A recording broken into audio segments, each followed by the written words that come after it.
Section 1. You will hear two colleagues, Marcus and Ella, discussing a work project. First, you have some time to look at questions 1 to 5.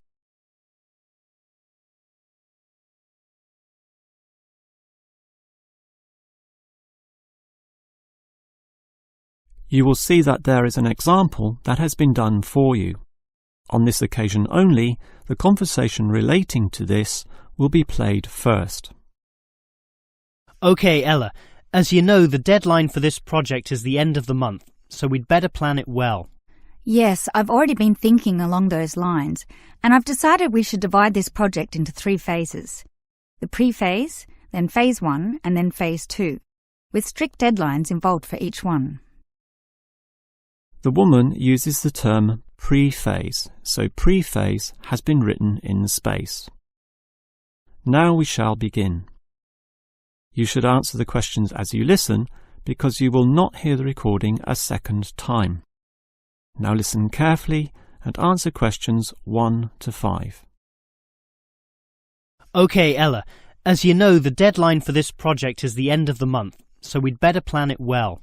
Yes, I've already been thinking along those lines, and I've decided we should divide this project into 3 phases. The pre-phase, then phase 1, and then phase 2, with strict deadlines involved for each one. Given that we have to finish this quickly, that sounds good. Tell me more. The pre-phase is the simplest. We just need to allocate a space or a place to do our planning, and this space will need to be quite big. Sure, and we have to decide on the equipment needed as well. Remember the last project when we didn't have enough projectors to present our ideas? We lost lots of time there. Yes, that was a bad start. That's why, after the pre-phase is finished, I've allocated a mere 3 days for phase 1. That will involve drawing the plans. We'll need Jenna to help us.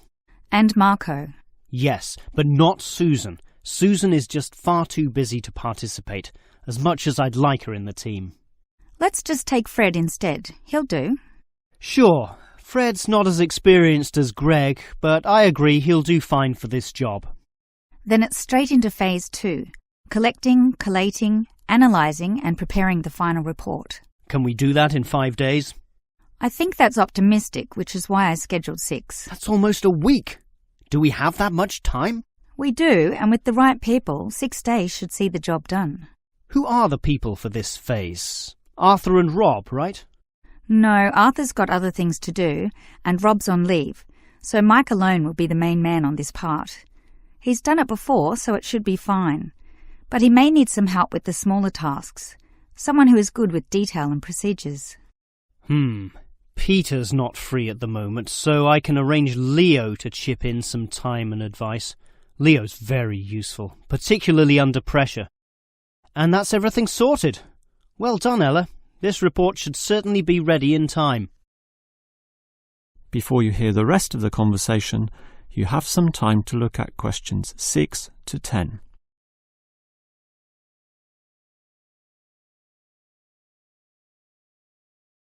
Now listen and answer questions 6 to 10. Okay, Ella, you've done a good job with the basic time frame of this project, but what about specifics? What sort of specifics? Well, things like information gathering. Are we going to use questionnaires like we did last time? I was thinking of using the internet to ask people to give their views, but you often get such silly responses when you do that. I'm of the view that the best way to find out things is to ask people directly, so that's what we'll do. Okay, but that will take longer. We'll probably even have to do some of the work at home. No, I don't think so, as long as we stay back at work for some after-hours meetings. Well, that's better than coming in early. No one functions well in the morning. Also, the final report will need at least 2 appendices.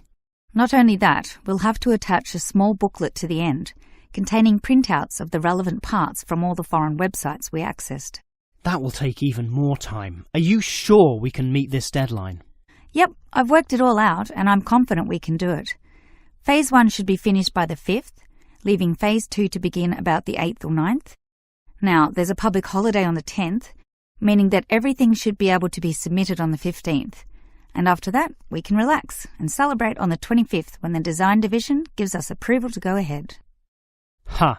You're assuming that the design division will approve this, and that's not guaranteed at all. Oh, come on, Marcus, be positive. You know this should be approved. In fact, I'm even planning the celebration when this is all over. Oh yeah? What's on the agenda then? Well, we definitely don't want to party in the office, do we?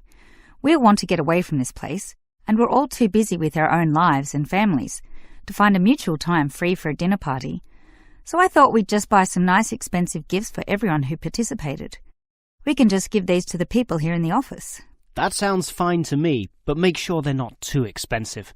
The budget department will never approve the cost. Don't worry, I know how much I can get away with. All right, I'll leave that with you. That is the end of section 1. You now have half a minute to check your answers.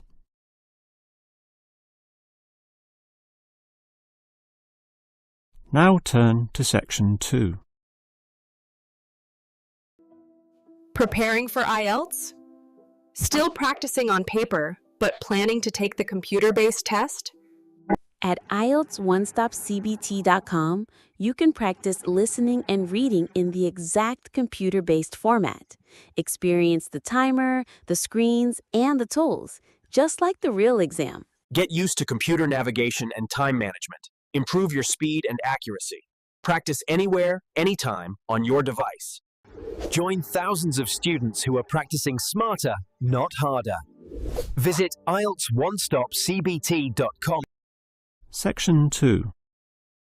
You will hear a maintenance worker talking to a university officer about some recent storm damage to the main building. First, you have some time to look at questions 11 to 15.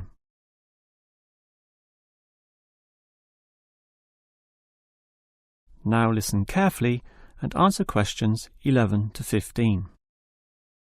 Hello there. I was asked to tell you about the extent of the damage to the main building caused by the recent storm. Oh, that's right. I take it that most of the damage is just to the main building? It is indeed, since the building is so old. However, luckily, the damage is minor, and all of it can be fixed in one day, given that we have 5 people in our team.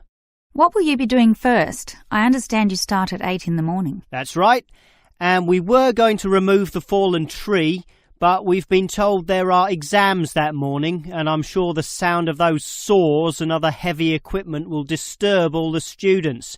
So instead we'll fix that leaky roof.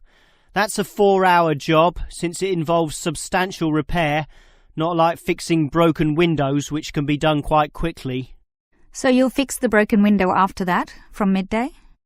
We could do that, but since we'll be working in the ceiling, it's more logical to get rid of those birds' nests there.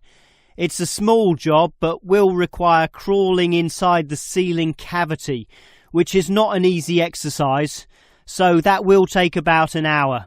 But this is good, since by that time the exams should be over, and we can address that tree which has been blown over, after our 1-hour lunch break, of course. It will be quite noisy dealing with that, but it will be finished by 3 o'clock. Some of our staff will then leave to fix things on another site. An office nearby needs a new window. But 2 of us, including myself, will remain here to paint over that discoloured patch of wall in your office. Oh, good. It looks so horrible at the moment. Well, we'll certainly make it look good once again. And in the last hour of our working day, we'll fix up that problem with the wiring. Apparently the power doesn't go to one of the classrooms. Probably some water has gotten into the fuse box, so we'll just change a few wires and clean up the moisture, and it should be fine. Before you hear the rest of the talk, you have some time to look at questions 16 to 20.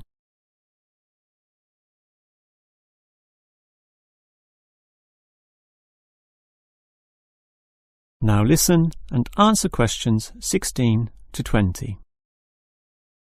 I certainly appreciate all the effort you and your team are taking to fix things here, but I do have one request. And what is that? You said you're going to paint the back wall in my office. Will it be the same colour as before? Yes, we'll make it a nice white colour. Well, that's the point. I'd prefer it to be yellow to match the furniture. The furniture is orange, actually, but I think yellow is a nice match. Can you do that? We can certainly do that. Yellow it is.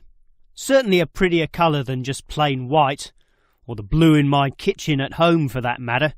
And we can leave the paint can with you in case you need to do some touch-ups or if the stain reappears. I'll just leave it in the garden shed, the one next to the main classroom. And incidentally, about those birds in the ceiling, I was just investigating and I heard the chirping of little baby birds in there. So there must be some young ones in a nest. I just thought you'd like to know that we can give them to a wildlife reserve. There's one in the next suburb, so that should not be too much trouble. Or you could give them to one of our teachers. I have a colleague who can raise them. I would say the wildlife reserve is a better option, since the people there are used to dealing with animals. And as for that fallen tree, we'll cut it up into small pieces, and that can be firewood in my house, so that won't be wasted either, although the smoke will cause some pollution. But I have a special licence for my fireplace, so no one can object to that. I've noticed also that the university has a garden bin for the smaller items, leaves and sticks and bark and so on, so we can dispose of material in that also. You do have some waste piles out the back, but a proper garden bin means that the material will be recycled, and that's better for the environment, so you can rest assured we will use that. That is the end of section 2. You now have half a minute to check your answers.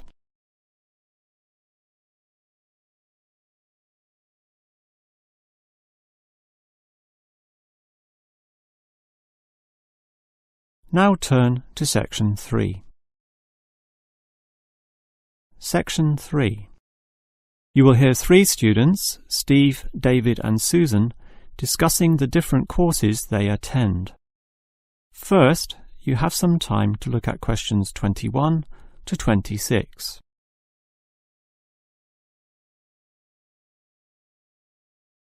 Now listen carefully and answer questions 21 to 26. Well, gentlemen, we've almost finished our second semester at this university. What do you think of all the courses we attend? On the whole, I'd say they're quite good, apart from social history, which I find to be a little too inexact.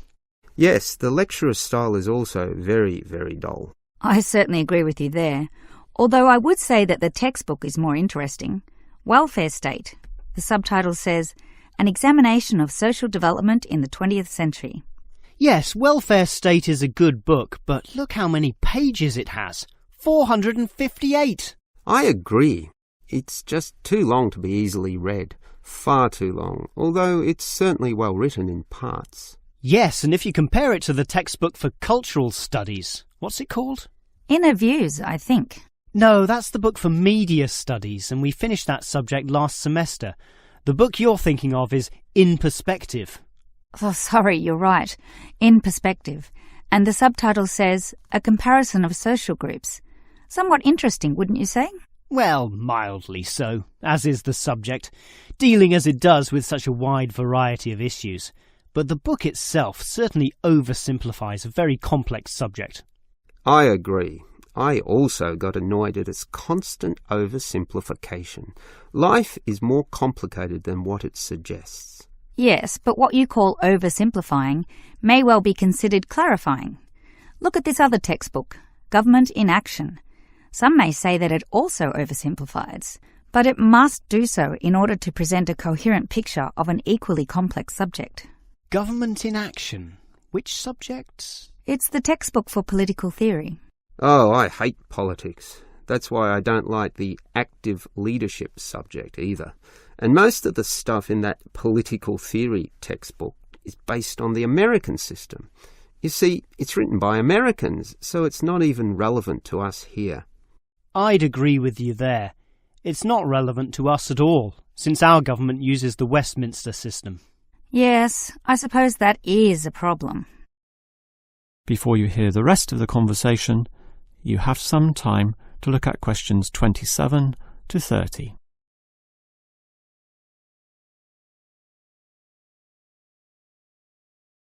Now listen and answer questions 27 to 30. Well, it seems we all have certain criticisms about the textbooks we're using, but at the same time we all like some elements, at least, of the subjects we're studying. What's your favourite subject, David? I'm not sure. I like political theory, but...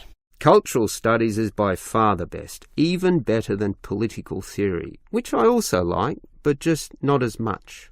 Why do you say that, Steve? I was thinking perhaps social history is worth considering as best. Social history is good, but I made my choice because the subject is relevant to this modern society. But so is social history, and I like the historical element, which the other subjects lack. Even political theory examines history only briefly and in a very narrow way, so I'd say social history is the most rewarding for me. What about you, Susan? I think social history is certainly very good, but political theory is, in fact, the best, since basically every human system boils down to politics. So, despite a certain irrelevancy in the details, the basic message remains as relevant as ever. Oh, Susan, you can't be serious. Let's ask Olive again. She's over there. Olive! Which subject do you think is the best? A difficult question. I'm very interested in culture, so cultural studies is certainly my cup of tea.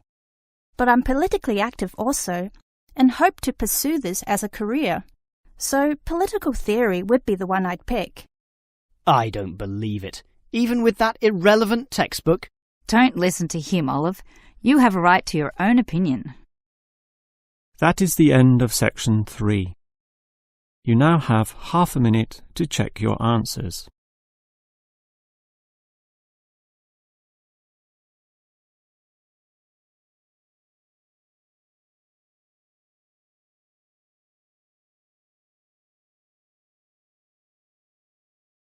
Now turn to section 4.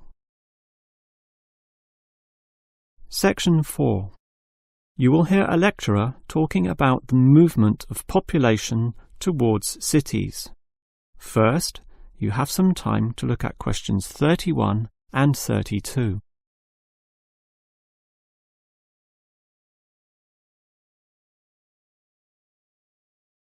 Now listen carefully and answer questions 31 and 32. If you consider the farms of old, the type your father or grandfather grew up on, they were small and labour-intensive, requiring lots of workers.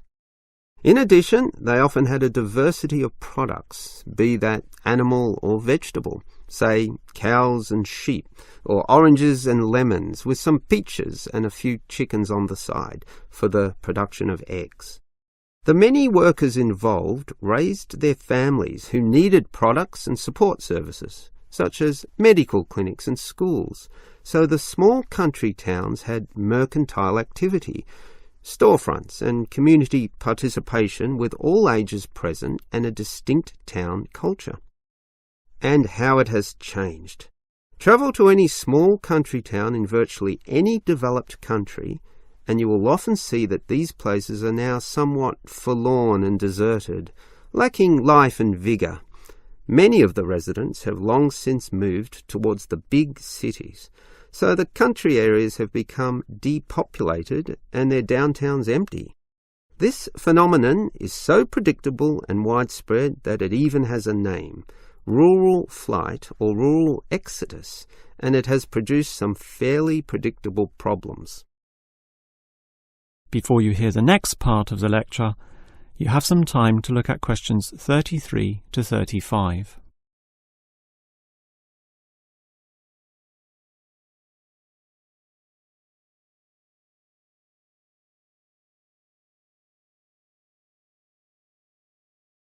Now listen and answer questions 33 to 35. As for the causes of rural exodus, the most obvious is the industrialisation of agriculture. This comes in two aspects, one of them being monocultural farming practices. What this means is that it is now more efficient to have one product and focus on its needs almost exclusively. So, for example, animal husbandry will usually involve a single type of animal, say pigs, but with huge factory farming techniques, or, in other words, the second aspect, economies of scale.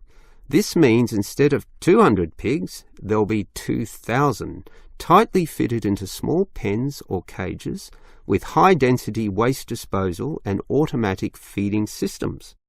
Yet, despite this huge size, it can all be controlled by just a dozen farm workers pushing the right button. You might not like it, but in a competitive market, the cheaper the overheads, the better, and one can't argue with market economics. It's simply the way of the modern world, and it has changed the face of rural districts mostly for the worst. Before you hear the rest of the lecture, you have some time to look at questions 36 to 40.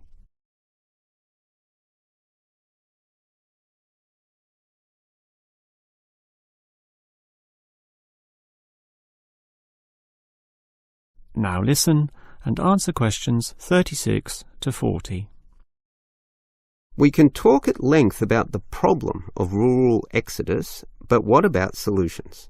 Well, there is certainly some cause for hope, since many are now feeling the negatives of increasing urbanisation, negatives which the countryside generally does not have.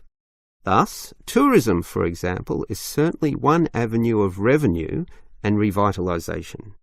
The most important consideration here is that the local residents themselves participate in developing such initiatives and deciding what happens, since outsiders, be they state government or city-based planners, do not fully understand the local settings, the possibilities which may be on offer, or the town culture, since even small rural areas can be highly distinctive from neighbouring ones. For example, the Daylesford area has developed a tourist industry based on the natural springs there, putting forward the angle that this water is relaxing and revitalising for the health. There has been the development of spas, saunas and small-scale accommodation within its picturesque hillsides. And another solution is to utilise the predominant local product. This takes advantage of the fact that many city people are developing a dislike for factory-produced and packaged foodstuffs. They are becoming interested in products that can be sold directly to them at a cheaper price while preserving all the freshness from the tree or animal. It is important here that the country area is not only characterised by a specific product, but markets this idea well. For example, many areas of country Victoria have developed widespread grape growing and winemaking facilities and encourage wine tasting tourism, now a thriving industry with an international patronage.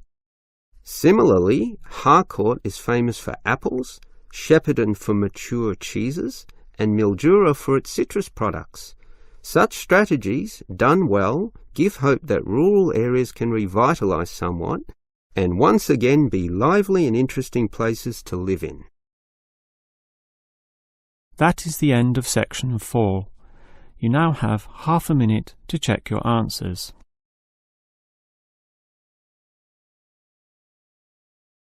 That is the end of the listening test.